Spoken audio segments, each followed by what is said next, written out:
नमस्कार, स्वागत है आप सबका दिन भर की तमाम बड़ी और अहम खबरों के साथ। मैं हूं कवीन सचान। शुरुआत हेडलाइन से।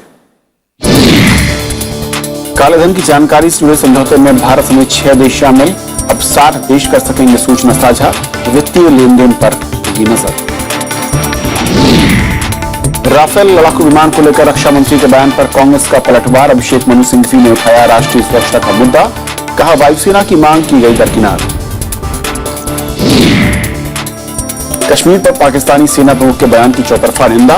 भारत का सख्त ऐतराज। कहा, पीओके में अवैध गतिविधियां रोके पाकिस्तान। नेस्ले इंडिया की बड़ी मुश्किलें। दिल्ली केरल में मैगी नूडल्स की बिक्री पर पाबंदी। कई राज्यों में जांच जारी। केंद्रीय भंडार और सेना की कैंटीन से हटाने के आदेश। कमजोर मानसून से निपटने को तैयार केंद्र सरकार। 580 जिलों में योजना पर काम जारी। महंगाई रोकने के लिए मुस्तैदी और 12% कम बारिश का अनुमान। आइए देखते हैं हमारी आज की पहली खबर।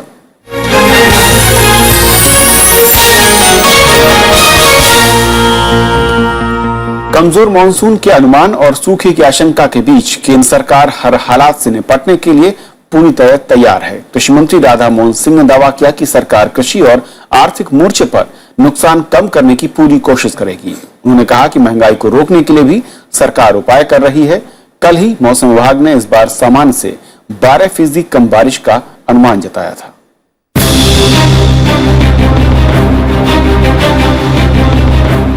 हमारी जो डिपार्टमेंट की कैलकुलेशन के हिसाब से इस वर्ष मॉनसून के 88% प्लस माइनस 4% होने की संभावना है। कमजोर मॉनसून पर विज्ञान और प्रौद्योगिकी मंत्री के इस बयान ने कृषि और अर्थ जगत की चिंताएं बढ़ा दी हैं। 88% बारिश के अनुमान और सूखे की आशंका के बीच कृषि मंत्री राधा मोहन सिंह ने बुधवार को कहा कि कृषि क्षेत्र को संकट से बचाने के लिए हर मुमकिन कोशिश की जाएगी। तो इस संकट से निपटने के लिए हमारे पास आज भंडार भी है और जरूरत जैसा होगा हम उपाय करेंगे और राज्यों को जितनी जरूरत होगी हमें उपलब्ध कराएंगे। खेती के मोर्चे पर पिछले 2 सीजन बेहद चुनौतीपूर्ण रहे। पहले कम बारिश और फिर फसलों की कटाई के मौसम में बेमौसम बरसात ने बड़े पैमाने पर फसलों को तबाह कर दिया। बीते मौसम में भी 12% कम बारिश हुई। इसकी वजह से देश में 2014-15 में जुलाई से जून के बीच 25 करोड़ 11 लाख टन फसल उत्पादन हुआ, जबकि 2013-14 में ये 26 करोड़ 4 लाख टन था। There could be in some areas is more rainfall, there could be some areas it is nil. So thereby we have already started identifying it localized level. That is generally is being done by Agriculture Ministry, which we have started coordinating.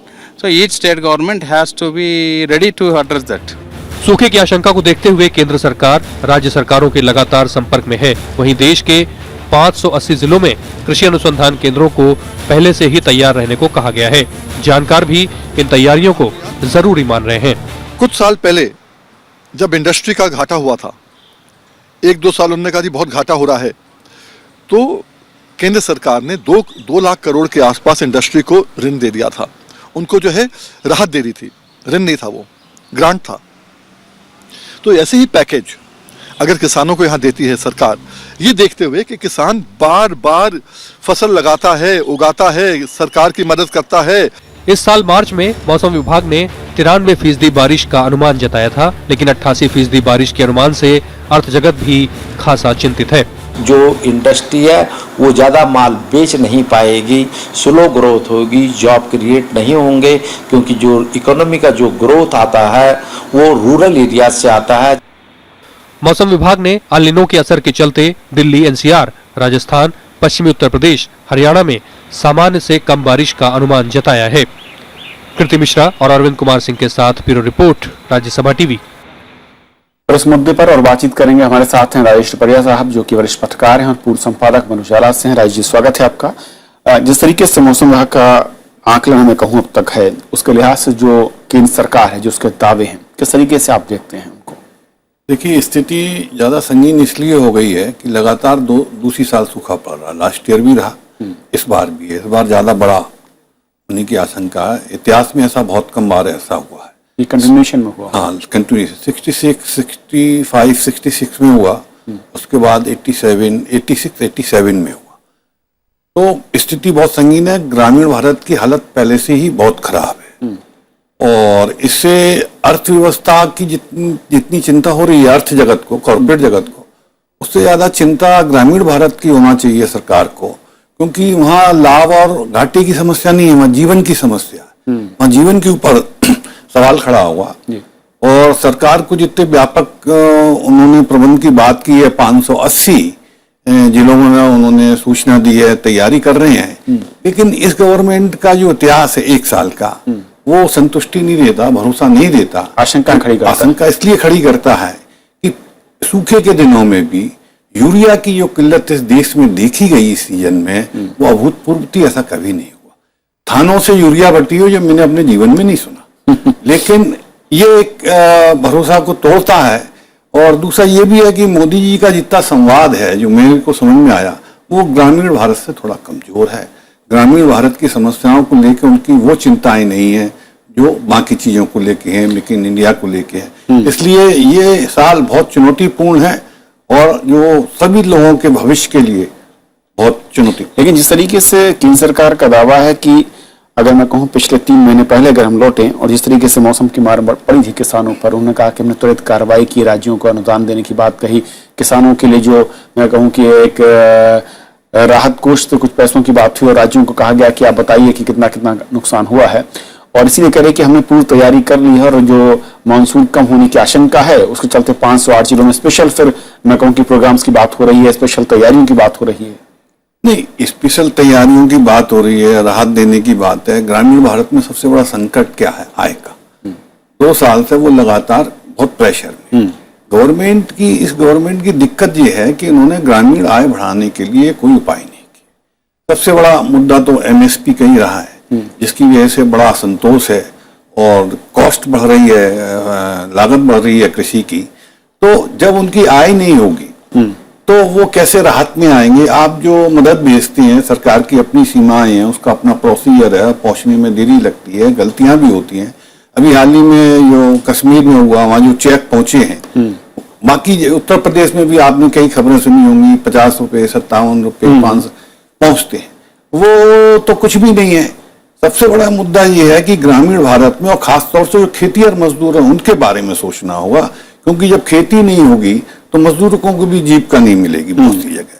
तो सरकार को एक तो प्रबंध करना है कि खेती के में जो इनपुट लगता है उसका इंतजाम करें। दूसरा जो खेतीहर मजदूर हैं उनकी आय कैसे बनी रहे, उनको खाना पीना कैसे मिले, उसका डिस्ट्रीब्यूशन देखें, तब जाके राहत महसूस होगी। और वैसे मैनेजमेंट के मामले में मोदी जी का कमाल है, उन्होंने करके दिखाया है, अब नेपाल में करके दिखाया है, तो उम्मीद है देश में भी करके दिखाया। और जिस तरीके से जब एक सूखे की आशंका होती है बड़े साहब, तो किस तरह के उपायों की जरूरत है जो केंद्र सरकार को करनी चाहिए एडवांस में? देखिए, वही समस्या है कि कृषि राज्य का विषय है, ठीक है। केंद्र फंड उपलब्ध करा सकता है, तैयारियां दे सकता है, जानकारी दे सकता है। और जो अब जैसे एक बार औद्योगिक संकट आया, जब प्रणब मुखर्जी हमारे वित्त मंत्री थे, उनने 1,86,000 करोड़ का पैकेज जो है वो इंडस्ट्री को दिया। क्या ऐसा कोई पैकेज देने जा रही है कृषि को, किसानों को जो उन पर उधारी है या माफ करने जा रही है या उन्हें कोई डायरेक्ट सब्सिडी देने जा रही है? इस तमाम बातें देखनी होगी। इसलिए जितनी व्यापक तैयारी होगी, कम से कम डायरेक्ट हेल्प की, कृषि संबंधी इनपुट में तो देनी ही है। अच्छे बीजों का इंतजाम हो सकता है, बिजली का इंतजाम हो सकता है, क्योंकि बहुत सी जहाँ सिंचित पानी है वहां आप थोड़ा निपट सकते हैं, लेकिन जो टोटल मानसून पे है वहां दिक्कत आएगी। इसलिए मुझे लगता है कि सरकार को कृषि को भी वही महत्व देना चाहिए जो आप औद्योगिक जगत को देते हैं। औद्योगिक जगत के लिए आए दिन आप घोषणाएं देते हैं, कंसेशन देते हैं। तो इतने अभूतपूर्व संकट के समय लगातार दूसरी बार है, पिछले 40-50 साल के इतिहास में, 60 साल के इतिहास में ये चौथी बार हो रहा है। तो गवर्नमेंट को उस दृष्टि से तैयारी करना चाहिए। एक आखिरी सवाल कि जिस तरीके का सर ये है, और क्योंकि कंटिन्यूएशन में दूसरा साल है, इम्पैक्ट किस तरीके से देखते हैं? क्योंकि विकास दर को लेकर सरकार खासी चिंतित है, निवेश को लेकर चिंतित, और ऐसे में सूखे की आशंका। नहीं, ये आप कह रहे हैं चिंतित है, सरकार तो बिल्कुल ओवर कॉन्फिडेंस में है ना।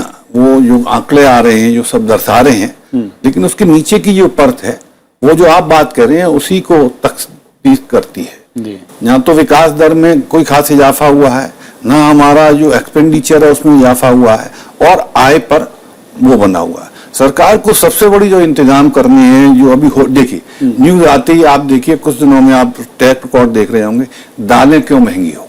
इसका मतलब ये है कि मानसून की आशंका थी और होर्डर जो है, जमाखोर हैं, वो ऐसी चीजों को जमा करना शुरू कर दिया है जो बाद में बेच सकती है। दालें इसका सबसे बड़ा उदाहरण है। इसलिए गवर्नमेंट को दाल है, तेल है और सब्जियों पे खास तौर से सूखे की मार आएगी, बहुत महंगी होगी। तो सरकार को होर्डिंग के लिए अब जो समस्या ये है कि ये राजस्व का विषय है, तो बीजेपी अपनी राज्यों में कर ले। एमपी में क्या आप कह रहे हैं कि असल उपाय जो होने चाहिए तो उस पर फोकस उतना नहीं है, जो दावे हो रहे हैं वो हकीकत से थोड़े दूर खड़े नजर आते हैं तरक्की के मामले में। लेकिन सर, तो वक्त बताएगा। बिल्कुल वक्त की कमी है, माफी चाहूंगा आपसे, लेकिन बहुत बहुत शुक्रिया इस पूरे मसले पर बातचीत करने के लिए। तो ये थी हमारी पहली खबर। छोटा सा ब्रेक के उस पार दिन भर की दूसरी बड़ी खबर।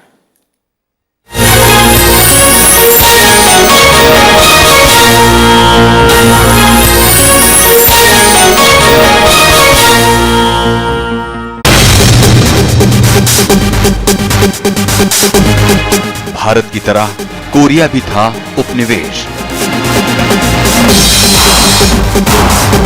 आजादी के बाद उसका भी हुआ विभाजन।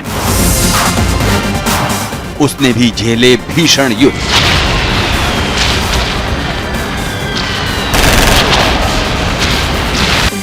लेकिन कैसे विकसित देशों की जमात में खड़ा हो गया दक्षिण कोरिया, देखिए हमारी स्पेशल रिपोर्ट कोरिया के सबक, गुरुवार रात 10:30 बजे और शुक्रवार सुबह 10:30 बजे।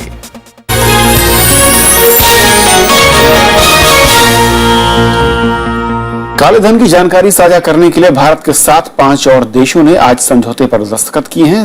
भारत के अलावा Australia, Canada, Costa Rica, Indonesia, New Zealand ने मल्टीलैटरल कॉम्पिटेंट अथॉरिटी एग्रीमेंट पर फ्रांस के पेरिस में दस्तखत किए। काले धन पर ऑटोमेटिक रूट से जानकारी साझा करने वाले देशों की संख्या अब 60 तक पहुंच चुकी है, जिसमें स्विट्जरलैंड भी शामिल है। विदेशों में जमा काले धन के खिलाफ केंद्र सरकार की मुहिम के लिए यह समझौता बेहद अहम माना जा सकता है, जिसके से कई देशों से भारत को जानकारी हासिल हो सकती है। संसद ने हाल ही में काले धन के खिलाफ एक कड़ा कानून भी पारित किया है, जो अगले साल 1 अप्रैल से लागू हो जाएगा। कांग्रेस ने फ्रांस से 126 राफेल लड़ाकू विमानों की खरीद की बजाय सिर्फ 36 विमान खरीदने पर सवाल खड़े किए हैं। कांग्रेस प्रवक्ता अभिषेक मनु सिंघवी ने कहा है कि भारतीय वायुसेना ने देश की रक्षा के लिए विमानों की जरूरत बताई थी, लेकिन सरकार ने उसे दरकिनार करते हुए इस डील से बचे पैसे को मेक इन इंडिया में लगाने का फैसला किया। कांग्रेस ने कहा है कि फ्रांस से लिए जा रहे ये विमान हल्के किस्म के हैं और फ्रांस से इन्हें देश में ही बनाने के बारे में कोई भी बातचीत नहीं की गई। कांग्रेस ने रक्षा मंत्री मनोहर पर्रिकर के बीते 1 महीने में दिए गए 5 बयानों का जिक्र किया है, जिसमें रक्षा सौदे के बारे में अलग अलग बातें कही गई हैं। यूपीए सरकार के दौर में फ्रांस से 126 राफेल लड़ाकू विमानों का सौदा हुआ था, जिसे एनडीए सरकार ने रद्द कर दिया है। How do you not need when your own calculations, your own Air Force has repeatedly talked of the need? It can only be at the cost of national security. So, if they will be manufactured, then these statements are false. If they will not be manufactured, there is no make in India, there is no TOT, there is no employment, there is no export. Bharat ने कश्मीर मुद्दे पर पाकिस्तान की सेना प्रमुख का बयान खारिज किया है और कश्मीर के कब्जे वाले इलाकों में अवैध गतिविधियां रोकने को कहा है। राजनीतिक दलों ने भी जनरल राहिल शरीफ के बयान की निंदा की है। उन्होंने इस बयान से को दोनों देशों के बीच रिश्ते सुधारने की कोशिशों को कमजोर करने वाला करार दिया है। पाकिस्तान ने एक बार फिर कश्मीर का राग अलापा है। उसके सेना प्रमुख जनरल राहिल शरीफ ने कश्मीर को विभाजन का एक अधूरा एजेंडा कहा है। भारत ने इस बयान को ज्यादा तरजीह न देते हुए पाकिस्तान अधिकृत कश्मीर में अवैध गतिविधियों का विरोध किया है। I don't want to give value to this kind of unwanted statements by reacting to it. The External Affairs Ministry has made a statement very categorically clear that Pakistan activities in POK is illegal. राजनीतिक दलों ने भी इस मामले में कड़ी प्रतिक्रिया दी है। पाकिस्तान की ओर से आ रहे हैं वे हम दोनों देशों के बीच अच्छे संबंध स्थापित करने में बाधक होंगे। पाकिस्तान द्वारा बार बार कश्मीर को लेकर और भारत के मामलों में गैर वाजबी दखलंदाजी की जा रही है। न केवल ये हम इसकी भर्त्सना करते हैं, परंतु मोदी सरकार से ये अनुरोध करते हैं कि वो संज्ञान लें। भारत ने मंगलवार को पाकिस्तान के कब्जे वाले गिलगित बाल्टिस्तान इलाके में 8 जून को चुनाव कराने का कड़ा विरोध किया था। विदेश मंत्रालय ने इसे पाकिस्तान पर जबरन और अवैध कब्जे को सही ठहराने की साजिश करार दिया था। Bureau report, Rajya Sabha TV. Bihar में आरजेडी जेडीयू के गठबंधन को लेकर बयानबाजी का दौर जारी है। दोनों दलों के बीच मुख्यमंत्री के नाम को लेकर तनातनी है और इस बीच जेडीयू नेता रमई राम ने गठबंधन के बाद नेता के चयन की मांग कर नीतीश कुमार और पार्टी के लिए मुश्किलें खड़ी कर दी हैं। उधर नीतीश कुमार गठबंधन पर पार्टी के विधायकों और सांसदों से राय ले रहे हैं। रायशुमारी की प्रक्रिया 17 जून तक चलेगी और उसके बाद ही गठबंधन पर कोई आखिरी फैसला हो सकता है। दोनों की सहमति से कोई बात होगा, सहमति तभी होगी अखिल सभी अपने पक्ष को छोड़कर और न्यूट्रल होकर उनको अब चुनाव में जाना चाहिए। सब एक साथ चुनाव के बाद जो फलाफल आएगा, बहुमत मिलेगी तो जो जीत के आएंगे अपना नेता चुनेंगे। जेडीयू नेता रमई राम के इस बयान से आरजेडी को राहत मिली होगी। जेडीयू नीतीश कुमार को गठबंधन का मुख्यमंत्री उम्मीदवार घोषित करने के पक्ष में है, लेकिन आरजेडी चाहती है कि चुनाव नतीजे के बाद मुख्यमंत्री के नाम पर विचार हो। अब जेडीयू के भीतर भी नतीजों के बाद नेता चयन की मांग उठने लगी है। रमई राम का कहना है कि नेता का नाम पहले घोषित करना गठबंधन के लिए ठीक नहीं होगा। बीजेपी के खिलाफ बिहार में संभावित आरजेडी जेडीयू गठबंधन में कांग्रेस भी शामिल होने को तैयार है, लेकिन पार्टी के नेता नीतीश के पक्ष में ही बयानबाजी करते नजर आ रहे हैं। कांग्रेस ने निश्चित रूप से कहा है कि नीतीश कुमार जी एक अच्छे मुख्यमंत्री साबित हुए हैं और अगर अच्छे मुख्यमंत्री साबित नहीं होते तो अभी उनको हमारा भी समर्थन है और आरजेडी का भी समर्थन है, कांग्रेस का भी समर्थन है और आरजेडी का समर्थन है। वहीं बीजेपी नेता आरजेडी जेडीयू के बीच तकरार पर चुटकी लेने में जुटे हैं।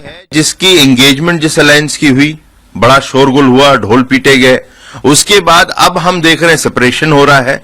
सेपरेशन के बाद डिवोर्स होएगा। तो बिहार की जनता को सोचना है कि क्या जो एंगेजमेंट से लेकर डिवोर्स तक की सामने उसका चलचित्र दिख गया है, पूरा का पूरा ट्रेलर सामने आ गया है, क्या उस अलायंस को वो अपना मत देंगे या नहीं देंगे। बिहार विधानसभा का चुनाव सितंबर-अक्टूबर में होने की संभावना है। जनता परिवार के बीच विलय में हो रही देरी के बाद अब आरजेडी और जेडीयू नेता गठबंधन के रास्ते आगे बढ़ने की कोशिश में हैं। 243 सदस्यीय विधानसभा सीट में सीटों के बंटवारे को लेकर भी दोनों पार्टियों के बीच सहमति नहीं बन पाई है। हालांकि आरजेडी प्रमुख लालू यादव मतभेद से इनकार कर रहे हैं, लेकिन गठबंधन के लिए कुर्बानी की बात कह वो नीतीश की मुश्किलें बढ़ा चुके हैं। Bureau report, Rajya Sabha TV. Maggi noodles में घातक रसायनों की पुष्टि होने पर केरल के बाद आज दिल्ली सरकार ने इसकी बिक्री पर रोक लगा दी। दिल्ली सरकार ने नेस्ले इंडिया के प्रतिनिधियों से हुई मुलाकात के बाद दिल्ली में मैगी की बिक्री को 15 दिनों के लिए बैन कर दिया। निर्धारित मात्रा से ज्यादा लेड पाए जाने के बाद मैगी के स्टॉक को बाजार से हटाने के निर्देश दिए गए। केंद्रीय खाद्य आपूर्ति मंत्री रामविलास पासवान ने भी जल्द इस बारे में बड़ा फैसला लिए जाने के संकेत दिए। मैगी नूडल्स से सेहत को नुकसान की पुष्टि होने के बाद दिल्ली सरकार ने मैगी की बिक्री पर 15 दिनों के लिए रोक लगा दी है। दिल्ली के स्वास्थ्य मंत्री सत्येंद्र जैन ने नेस्ले इंडिया के अधिकारियों के साथ बैठक की, जिसके बाद मैगी नूडल्स के स्टॉक को बाजार से हटाने के निर्देश जारी कर दिए गए। उन्होंने बताया कि मैगी के साथ ही बाजार में बिक रहे तमाम दूसरे ब्रांड के नूडल्स की भी जांच होगी। सरकार ने 15 दिन के लिए फॉर 15 डेज मैगी के ऊपर बैन लगाया है और कंपनी को आदेश दिया जाता है कि वो अपना दिल्ली के अंदर जितना भी स्टॉक है उस सारे स्टॉक को हटा ले। दिल्ली से पहले केरल, उत्तराखंड की सरकार पहले ही मैगी नूडल्स की बिक्री पर रोक लगा चुकी है, जबकि उत्तर प्रदेश, बिहार, पश्चिम बंगाल, मध्य प्रदेश, पंजाब, गुजरात, कर्नाटक, तेलंगाना, आंध्र प्रदेश और तमिलनाडु जैसे राज्यों में भी जांच के आदेश दिए गए हैं।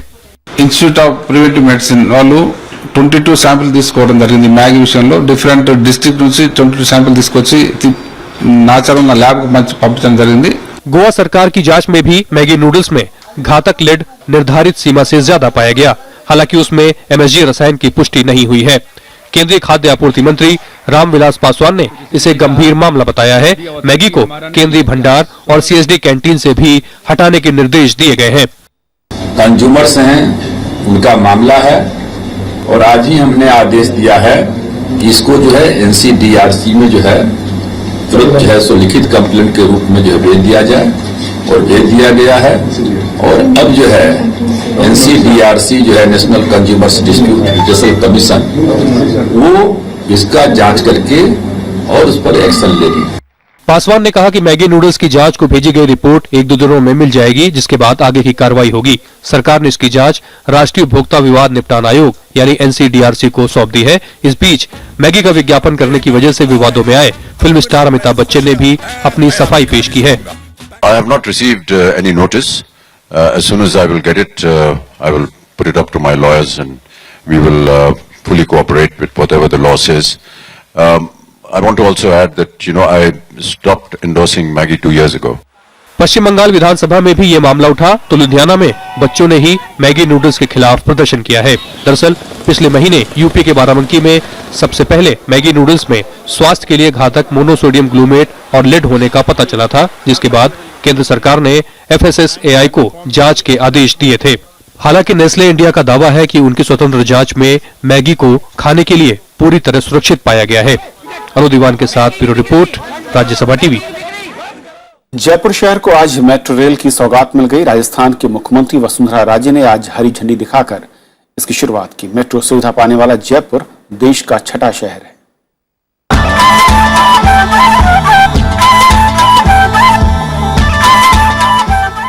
गुलाबी शहर जयपुर, ऐतिहासिक इमारतों और रजवाड़ों का शहर जयपुर, ऐसी तमाम खूबियों के साथ अब इस शहर को एक और नई पहचान मिल गई है। मेट्रो जयपुर वासियों के साथ बड़ी तादाद में पर्यटक भी अब इस सुविधा का लुत्फ उठा सकेंगे। सूबे के मुख्यमंत्री वसुंधरा राजे ने बुधवार को मानसरोवर इलाके से हरी झंडी दिखाकर मेट्रो सेवा का आगाज किया। जयपुर में मेट्रो फिलहाल मानसरोवर से चांदपोल गेट तक चलेगी। अगले चरण में इसका विस्तार रेलवे स्टेशन और अंतर्राज्यीय बस अड्डे तक होगा। जयपुर मेट्रो का किराया 5 रुपए से 15 रुपए के बीच रखा गया है। शहर की मेट्रो महिला सशक्तिकरण की उम्दा नजीर भी है। इसके 24 चालकों में से 5 महिला ड्राइवर हैं। देश में इस समय दिल्ली, गुड़गांव, मुंबई, कोलकाता और बेंगलुरु में मेट्रो ट्रेन है, जबकि लखनऊ, कोच्चि और हैदराबाद समेत कई और शहरों में मेट्रो सेवा परियोजना पर तेजी से काम चल रहा है। Bureau report, Rajya Sabha TV. Tamil Nadu में मछुआरों ने श्रीलंका की ओर से गिरफ्तार किए गए भारतीय मछुआरों की रिहाई की मांग की है। उन्होंने आज प्रदर्शन कर प्रधानमंत्री नरेंद्र मोदी से इस मामले में दखल की मांग की। मछुआरों ने अपने साथियों की रिहाई न होने पर 12 जून से राज्य भर में हड़ताल की चेतावनी भी दी है। श्रीलंका ने कल कच्चातीवू के पास अपने समुद्री क्षेत्र में मछली पकड़ने के आरोप में 14 भारतीय मछुआरों को गिरफ्तार किया था। वहीं केरल ने केंद्र सरकार के 1 जून से 61 दिन के लिए समुद्र में मछली पकड़ने पर लगाई गई रोक का विरोध किया। मंगलवार को राज्य के मत्स्य पालन मंत्री के बाबू ने अधिकारियों के साथ बैठक की और अपने जल क्षेत्र में 15 जून से 31 जुलाई तक ही मछली पकड़ने पर रोक लगाने का फैसला किया। केरल के मछुआरों ने राज्य सरकार की पहल का स्वागत किया है। केंद्र सरकार ने समुद्री सुरक्षा और गहरे सागर में मछली पकड़ने से जुड़ी रिपोर्ट के आधार पर मछली पकड़ने की रोक की अवधि को बढ़ाकर 61 दिन कर दिया है। भारत और बेलारूस व्यापार, खनन, भारी मशीनरी और शिक्षा के क्षेत्र में सहयोग बढ़ाएंगे। बेलारूस की राजधानी मिन्स्क में राष्ट्रपति प्रणब मुखर्जी और बेलारूस के राष्ट्रपति एजी लुकाशेंको के बीच बैठक में इस पर सहमति बनी और इसके बाद बेलारूस और सीबी प्रसार भारती समेत कई भारतीय संस्थानों के बीच समझौते और MOU पर दस्तखत हुए। अपनी बेलारूस यात्रा के दौरान राष्ट्रपति बेलारूस स्टेट यूनिवर्सिटी में महात्मा गांधी की प्रतिमा का अनावरण करेंगे। इससे पहले 2 दिन की यात्रा पर मिन्स्क पहुंचने पर राष्ट्रपति प्रणब मुखर्जी का शानदार स्वागत किया गया। तो खबरों के आज के सफर में बस इतना ही, लेकिन चलते चलते छोड़ जाते हैं देश और दुनिया की कुछ और बड़ी खबरों के साथ। नमस्कार। दिल्ली की कड़कड़डुमा अदालत ने सिख दंगों में जगदीश टाइटलर पर क्लोजर रिपोर्ट के बावजूद CBI से जवाब मांगा है।